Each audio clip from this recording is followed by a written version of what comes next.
السلام علیکم ورحمۃ اللہ وبرکاتہ۔ آج میں آپ کو شعبان کے روزے اور ان کی فضیلت کے بارے میں بتانے جا رہی ہوں۔ آپ صلی اللہ علیہ وسلم نے فرمایا، اس مہینے میں بندوں کے نامہ اعمال اللہ سبحانہ و تعالیٰ کے سامنے پیش کیے جاتے ہیں۔ تقدیروں کے فیصلے تو پہلے ہی ہو چکے ہیں۔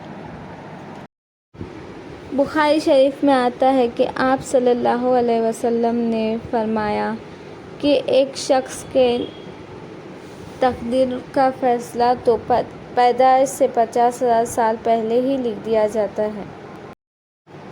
پہلے فیصلے ہو چکے ہیں، اب صرف نامہ اعمال تبدیل ہوتے ہیں۔ اس مہینے کی مخصوص عبادت بتائی گئی ہے اور وہ روزے ہیں۔ حضرت اسامہ بن زید رضی اللہ عنہ آپ صلی اللہ علیہ وسلم سے سوال کیا کہ میں نے آپ کو رمضان کے سوائے اور کسی مہینے کے اتنے روزے رہتے ہوئے نہیں دیکھا جتنا کہ شعبان میں۔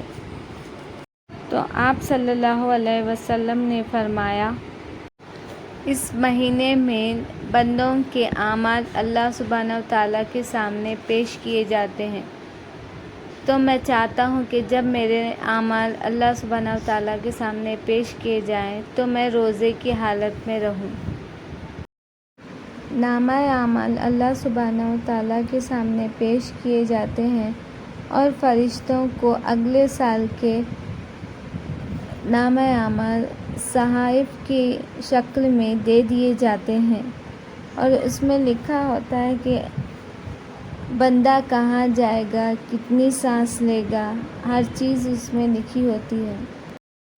تو آپ بھی 15 شعبان کا روزہ رہیے اور اپنے نامہ اعمال جب اللہ سبحانہ و تعالیٰ کے سامنے پیش ہو تو آپ بھی روزے سے رہیے۔